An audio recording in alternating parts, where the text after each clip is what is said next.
Hi, good evening, everyone. Welcome back to Live and Uncut Workshop. This is workshop number 15. Tonight, I'm going to talk to you about street portraits, potentially one of the most difficult genres of photography for people to literally cross that line. And it's all about confidence, really, at the end of the day. So we're going to be talking about that, going to show you some examples of work that I've done and of some of the masters of what I term as street portrait photographers when they do their street photography. The book this week, I haven't done a book for the last couple of weeks, but the book this week is this one. It's by Henri Cartier-Bresson, written quite a number of years ago, obviously, and it's the writings on photography, minds and photographer's eye. Great book. It's a read.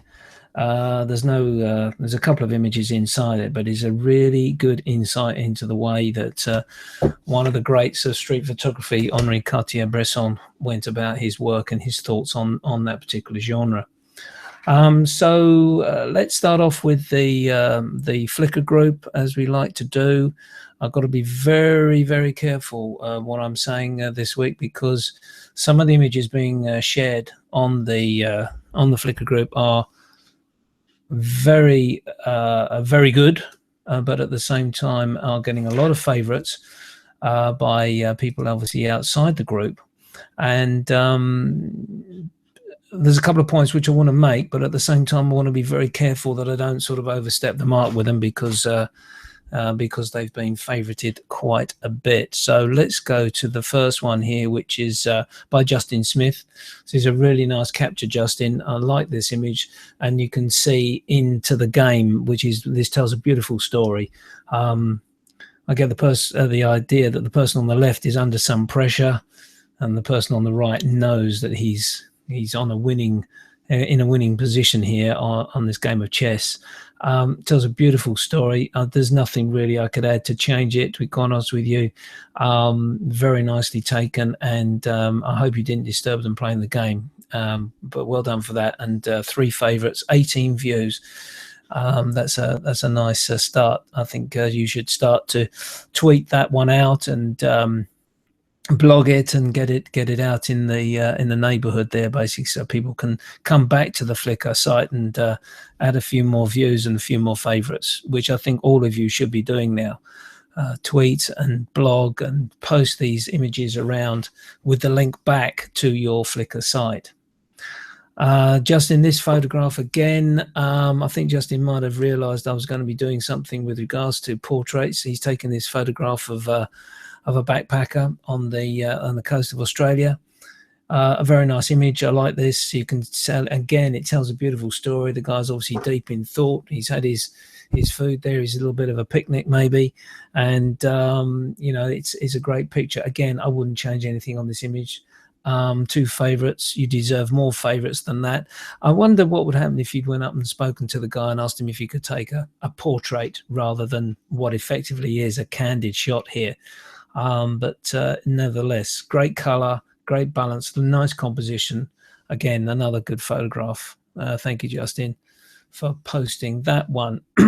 John Ilko posted this one. This is a neat little photograph, and this is where I've got to be careful now. This has been viewed 357 times. It's 10 favorites, and it's had 5 comments. I get the impression this is a small stream, some water falling into the main stream. And you've done some very nice work on the corners where you've just blurred it out a little bit. You just taken the sharpness out, and the concentration is into the center. Good color, good contrast as well, and you've got the flow of the water. That's all I can say about it. It doesn't really grab me as a photograph, but I can't argue you've had 10 favorites. So this is one of the images where I say I've got to be careful what I say. There is basically, compositionally wise, photographically wise, editing wise, nothing wrong with it at all. So thanks for posting it though, John. I've hit the wrong link again. I keep doing that, don't I? This is the first street portrait, which was Uploaded by Atza. Thanks again for uploading this. This is what street portrait work is all about. The opportunity of asking someone to take their photograph. It's not a candid shot. I'm getting the impression you've gone up, you've had maybe a quick chat with him, and you've had a chat with him by the looks of the title of the image as well, which is great. Can't fault it at all. It's a really good portrait indeed. Maybe just the top side, just trim the top off a little bit, to the top of the hat. You don't have to have everything of the head and the hat in the picture. It probably just loses a little bit out the top. But again, another one here, 14 favorites. So I have to be very careful. There is a lot of work out there which people are liking, and it's great to see 233 views, 14 favorites. Let's just scroll down. Taken with the Sony on a 55mm lens, 1.8 55mm. And this is a great comment here by Smart, Smila, for a wonderful portrait that is full of character. It must have been a delightful encounter. And I agree with her 100% there.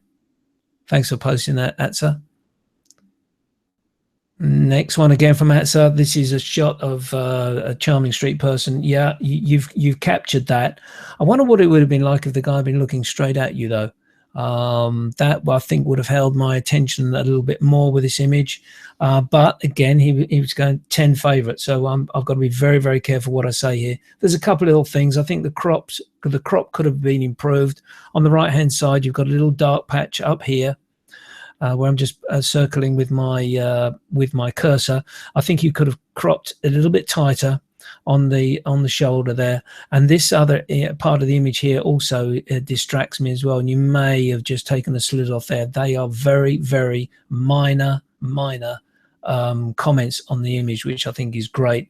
And I would have liked to have seen another opportunity, maybe you've got one, of the person looking directly straight into your lens, which with a little bit of encouragement, I think would have helped. But again, 275 views and 10 favorites, so it's a nice street portrait.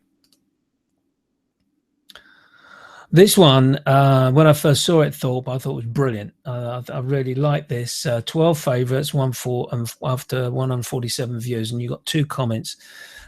Taken with film camera, Nikon F3 HP Ecta 100. A great shot, fantastic shot by the 2 fellas there. I'm going from the head of the boy to the steering wheel, and I keep doing this. I keep looking at the boy's head, and his face and his eyes and his teeth. He's looking straight at you, which is great capture. Then I go to the steering wheel. Then I go back to the head. What I think would stop me from doing that would be to crop part of that steering wheel off. This part is quite light, and I'd like you to give that just some thought. And I think you could really make this into a lot stronger composition if you crop that part of the steering wheel off, just this side, just this strip. We know it's a steering wheel because he's got his hands on it. You can see the spokes of the wheel and the hub. So if you just crop down from that line down there, I think it'll be a lot stronger composition. Then everyone's looking at the boy's face and that he's in his car and he's been a bit cheeky. But for me, I'm looking at his face, then the steering wheel, and I keep playing sort of ping pong as I'm looking at it. Again, I've got to be careful what I say. 12 favorites here, but these are just my comments as I see the image. I think it would be a lot stronger composition if you cut that lighter part of the steering wheel off to concentrate the viewer looking at the boy's face. Thanks for posting it, Thorpe. And Thorpe's put another one up here, which really, really got me thinking. I thought, what's going on here? But it's a photograph of a building between that is in the distance, taken from an alleyway by the looks of things. A lot of grain, and that's because it's been taken with the Pentax Auto 110, a lomography Tiger 200, and that's why you got a lot of grain in it. And it really is an interesting image. It's different. You've got all sorts of problems with the image because it's a film camera. You've got spots. You've got a line going down the center there. A lot of noise in the side here. But this is what photography is all about, isn't it? Giving us something to view that's different. And well done for doing that. And you deserve more favorites than that, in my opinion, Thorpe. This one from John Ilko. Yeah, look at this, 752 views and 30 favorites. Again, I've got to be very careful what I say here because a lot of people are liking your work, and I'm really pleased for you on that. But I think you've got too many posts here, and there is a little rule around of even numbers to steer clear of even numbers, and I would have cropped that down there. So you have 3 posts, an odd number and an odd number of bird, just the one bird. I think with the extra post there, it does nothing to the image. And I think it would be a stronger composition if you left just that strip off on the left-hand side. But again, 30 favorites, people like it, and you've had some great comments on it. Beautiful image. I believe he was posing for you. Yes, I'm sure he was. But I would have just cropped that strip off there to get rid of this 4th post. It does nothing to the image for me, and it's a lot stronger composition then around the center of this part of the image, which in actual fact it would still be on the 3rd there. So you're not losing the composition a rule, so to speak. Christopher, thanks for posting this. 5 favorites. Again, you've got the situation of the odd numbers and the even numbers. I think this post here, this bamboo post here, is not part of the image which needs to be there. I would have cropped straight down the left-hand side, and you've got 3 posts. You've got a carving here at the back, but it's not as prominent as this one on the left-hand side, and I would have cropped that off, and maybe have thought here when taking it to take it from a different angle so we get more of this lettering and the graffiti which is being carved into these bamboos. But 1, 2, 3, this one needs to go in my book. Crop it down the side of there. Doesn't matter if there's a bit on the corner, just crop it straight down the left-hand side. There is a thing about odd numbers in photography. For some reason, it just balances the image. Even numbers, it gets confusing. I don't know why, but it's one of the unwritten rules of photography. Odd numbers, 1, 3, 5, 7, those sort of numbers. Thanks for posting this, Stephen. Lovely crisp image. Really, really like that part of the image.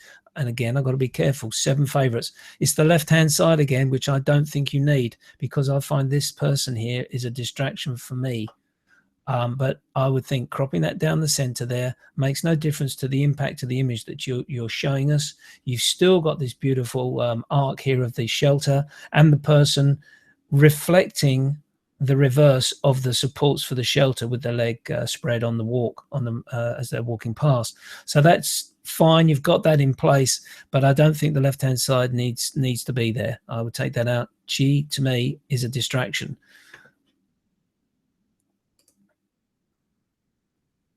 This is one of my posts, which I'm a little bit disappointed when I put it on Flickr because it's gone quite dark.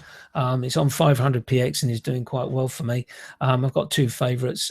My criticism of my own photograph is too dark in the eyes, and I've lost some detail in the hair here, which for some unknown reason has occurred in the Flickr posting, which doesn't occur in the 500px posting as bad.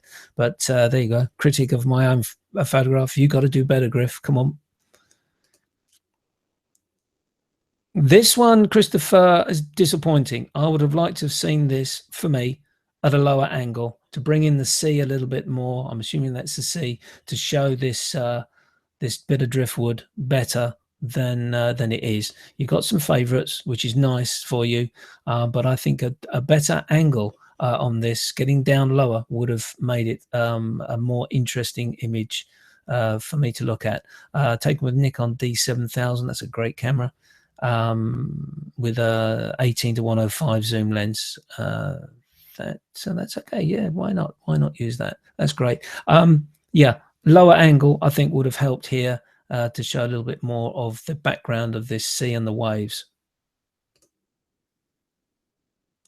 Some street portraits now. Peter's posted this one.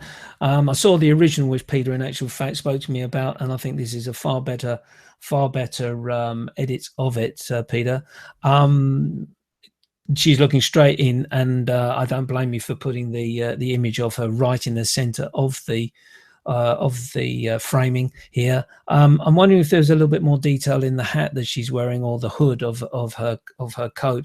But that said and done, it's great. It's beautifully in focus. I'm going to show you something in a second, which really shows the lens off to its absolute 100% best. This is taken with a Fuji X-T1 with the 56-1.2 lens. Now this lens, 56mm lens with Fuji, is getting some really, really rave reviews. If you're a Fuji user and you haven't got it, I think it's well worth the investment if you like doing portraits. Just look at this. Look at the sharpness on that image. That is just purely amazing, and you've got the reflection in her eyes as well. So hats off, Peter. Great image, beautiful work with the lens, and that's outstanding. You need more here. This is not right. 9 views, no favorites. It's got to be tweeted, it's got to be blogged, it's got to be posted on other sites to get them back to your Flickr, to show people what you're producing here. And maybe some of the guys on the Flickr group could add a couple of favorites to that, because it's a cracking image. I just can't believe the sharpness of this with that lens. That's amazing. Let's just see what it was shot at. It's f5.6. Nice portrait. I think you could get a bit more detail out of the hood, like you've got with this one, Mina, where you're showing part of the hood. There's a little bit of detail there, and I like that. I like a cheeky smile. You've got a beautiful little bit of side on. We must do a workshop on using Lightroom and bringing some highlights in. I think it'd be nice to see a highlight in her eye here, if you've got it. Maybe you may be able to cheat it and put a highlight in the eye, just to add a little bit. The eye just looks a little bit dead there, but beautiful cheeky shot, great composition.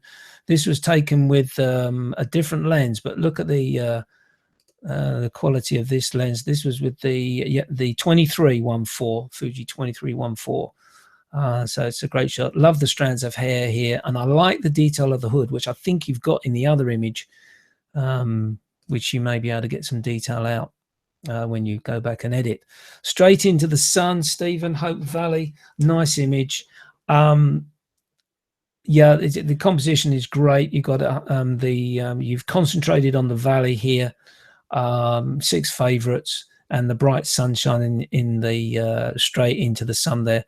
And why not taking photographs straight in the sun, bringing some interest into it. You've got something over in the background here, which with some either smoke or steam coming out, which is adds a little bit of interest. And of course, you've got the vapor trail there of the aircraft. So I like this image. A great landscape. Thank you, Stephen. And that is the end of our photo group, live and uncut workshop group photos. Thank you so much for posting those up. These are my comments. I know you've got a lot of favorites here of your work, and well done for that. I'm hoping that just the comments I'm making may just help you along a little bit more. So let's talk about street portraits. Now, street portraits is a really difficult line to cross. I'll tell you a little story first. When I first started street photography, I didn't like taking street portraits. I was a little bit embarrassed. And it's really all about your confidence as a photographer that gets you over that line to start taking street portraits. And the story which happened with me was I was on a hangout via Google Plus with some friends, and we started talking about street portraits, and I questioned how difficult it was to do that. And one of the ladies in the group said, she was in America actually, and she said, Paul, if you're going out shooting this weekend, just get me 5 street portraits, just 5. She said, and if you're feeling really uncomfortable, then just 2, but try and set yourself a target and get 5. And that's what I did. That following weekend, I went up to Covent Garden, had a little moosey round, talking to some friends, and thought, right, now this is my opportunity to really go for it. And the first photograph I took, portrait, was of the one of the cyclists out there who was waiting to take some passengers out and tour around London. He was quite happy for the photograph to be taken, and that gave me a bit of a boost. Then I went into the market, and taking street portraits is all about opening up a conversation with someone. You can't literally just go up to them and say, "Can I take your photograph?" and take it and then walk away. There's got to be a meaning behind it, and make up a story for yourself. Say, I'm doing a course in portrait photography. Do you mind if I take a photograph? Or I'll just break open the conversation with the guys, the weather good, or if he's a street seller and stall seller, how's business? Are you selling? You know, how well are you doing? And all these sort of things. Just open up a conversation, because once you've done that and they're responding to it, it makes it the easy step for you to say, would you mind if I took your portrait? And that's the question. You have to ask it.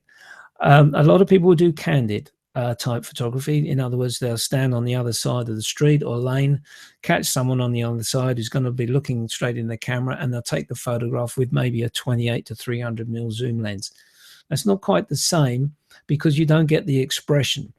Other people will say to you, well, that's not what I want in street photography. I want a natural pose. I want someone to be going about their business. But we're talking about creating a street portrait here, and it is different. And I'll show you some examples when you actually get talking to someone and you say, ask that question, and they say yes. Now, the big thing about this is, don't be frightened of the word no. You'll get this a lot. No is just another word which gives you the encouragement to go and get the yes. Now, this applies in every walk of life you do. If you're a salesman, you live on the word no. Because you know, after a period of time, there is going to be a yes. And that's when the buzz starts. That's when everyone says, yes, I'm up for this now because I've got a yes. You'll take the photograph, you go away, you go to the next person, they say no. Don't worry. Go on to the next one. They're not saying no to you because they don't like you. It's probably because they don't understand why you want to take their photograph. And other people sometimes are embarrassed about having their photograph taken. So if you're in a position to open up a conversation with them, you may be able to persuade them for that photograph to take place. I'll tell you a funny story. I was walking up Brick Lane a couple of weeks ago, and there's a huge fella in the middle of the street handing out leaflets. Great character. And I asked him if I could take his photograph. Excuse me. And he said to me, no, I'm sorry, I'm with the CIA. And I got talking to him. We had such a fun laugh about all this CIA business. And then we talked about FBI. And then we talked about MI6 and all this. And just having a great laugh about the secretiveness of what he was doing. He was only handing out restaurant leaflets. But then I asked him, could I take your photograph? And he went, no, sorry. And that was it. At that point, I walked away. Thank you. Have a great day. And you walk on and you find someone else. Don't push it too much. Once someone has said no to you, it's very, very rarely that you'll be able to persuade them to say yes. And don't be offended if they do say no. So have a story lined up for yourself. It doesn't have to be true. Just say to the people that you're talking to, you're either doing a course or you're really interested in doing street portrait photography, or you've started up a website, and maybe you want to create a book.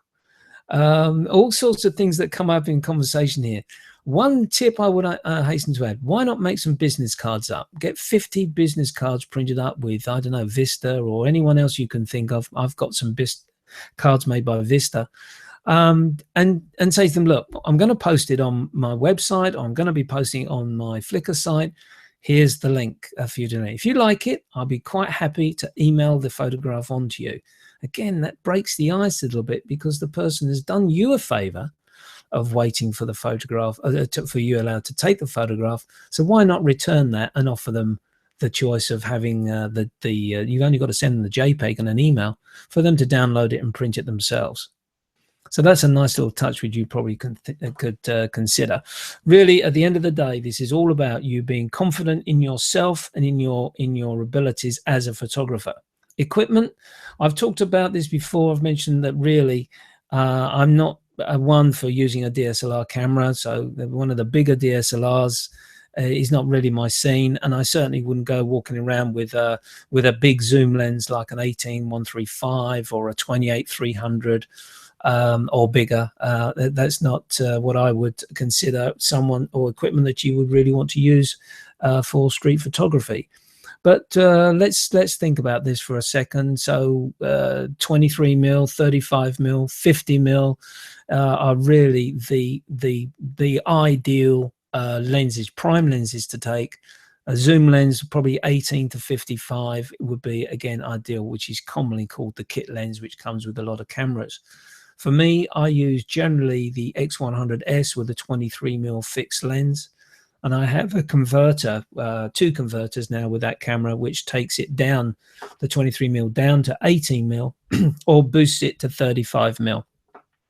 In terms of, and that's a really great, the TCL of that version is a great portrait type lens for me to use. So keep it small, unobtrusive, especially. So the DSLRs, in my opinion, are not really the route to take for this type of work. That said and done, you can try it and go for it and see how it works out for you. And I've seen people using that sort of equipment, but that's when you've really got to have your confidence, and you've really got to know what you're doing with regards to the conversation, your story, and how you're going to set yourself to do the street portrait.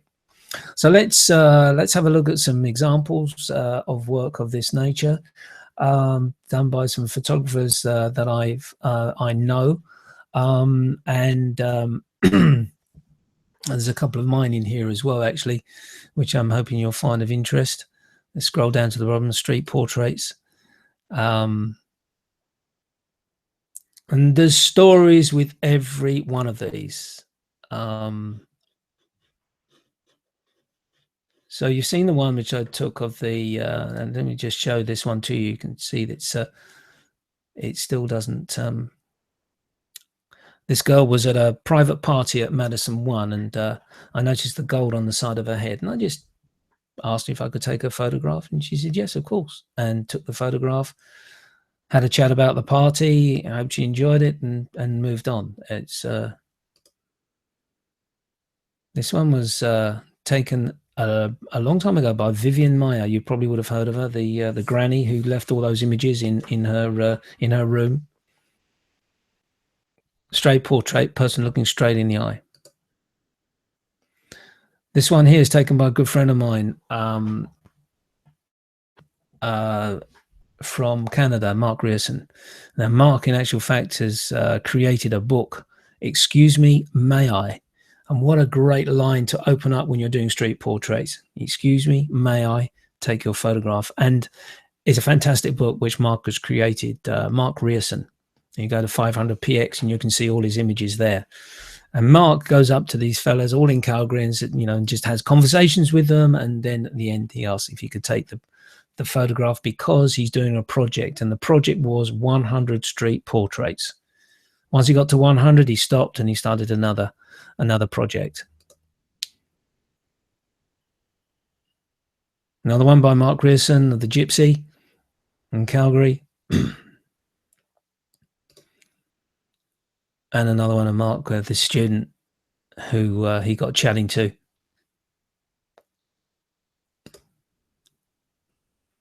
This one is by Hugh Stanton of Brendan Stanton, sorry, of Humans of New York. He put a book together, and his book is all about the conversations and the discussions that he's had with the individuals. Produced this great book, Humans of New York, which you might want to sort of check out. And he's published the book, and it's very popular in terms of the conversations, the discussion. He's written it all down with regards to the event that he's had with the individuals that he's photographed. Another one here by Mr. Stanton. And another one where he's decided to take a photograph of a couple, which does make me laugh. You got the fella there who looks a bit of an old grump, and the lady, she's quite happy for her photograph to be taken. This is one of mine, a guy standing in a doorway. I asked him if I could take his photograph, and he said, yeah, why not? I wasn't going to ask him to smile because he wasn't in a very happy mood, but he was happy for me to take the photograph, which was fine. I gave him my business card afterwards, but I didn't receive an email from him. This couple I took at Oxford Circus, and they were from Italy, from Napoli, and they were enjoying London early morning. and really happy couple. The lady spoke very good English, and the fella didn't have a clue what we were talking about. But in the end, I asked if I could take the photograph, and she said yes. And he just smiled. He hadn't got a clue. It was a good, fun conversation with him. This one, in actual fact, is took this. I'm going to see if I can blow this one up.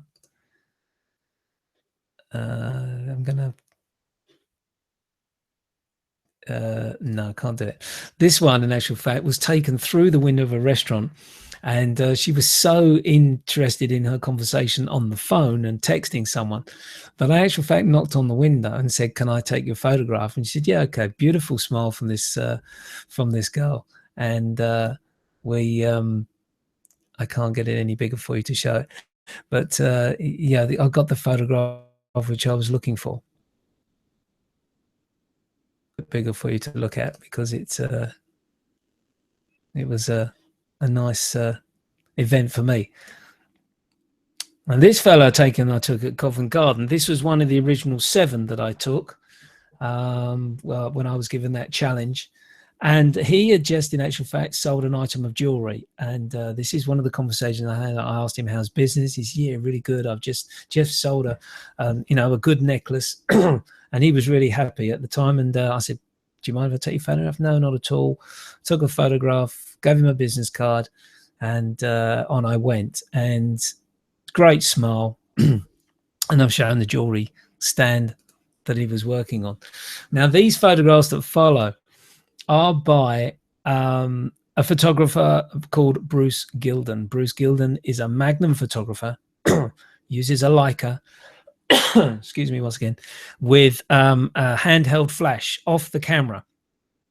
And this guy will go down the street. He won't ask any questions. Bang, straight in from the person, takes the photograph and carries on walking on. He has just got the front to do that, and that is his style. He's from New York, and he's very upfront, in-your-face type photographer. And as you can see from this photograph, which was taken from a selection of images in the Midlands, as you can see, straight in the face. But look at he's been through the wars, this fella, hasn't he? Look at this, beautiful eyes he's got, scarred face. He's obviously had his nose broken, and just this one tooth sticking through. And his eyes are not quite there, are they? One's off. But Bruce Gilden is renowned for this sort of work. Here's another one taken by Bruce. You can see how close he gets in using the flash, and the all-important part of getting the eyes bright. And the comments I was making to about Peter's shot of the little girl, and mine, of course, as well. This is where I think obviously the use of flash really does help, but Bruce doesn't look for, dare I say it in delicate terms, of the pretty. He takes what he likes to see in terms of its drastic composition and facial awareness, I suppose. Now, one photographer which I really do enjoy his work at the moment, Thomas Lutard. This is another. Thomas, in actual fact, adopts the same sort of attitude and approach to street portraits as to Bruce Gilden. He will walk straight up to someone, take the photograph, and move on. Sometimes with a flash, sometimes without. But Thomas Lutard is a very, very good street photographer, and you should check him out for his work, not just for street portraits, but for other street photography. And in my opinion, I think when time moves on, he's going to be a photographer which a lot of people will refer back to as potentially one of the greats.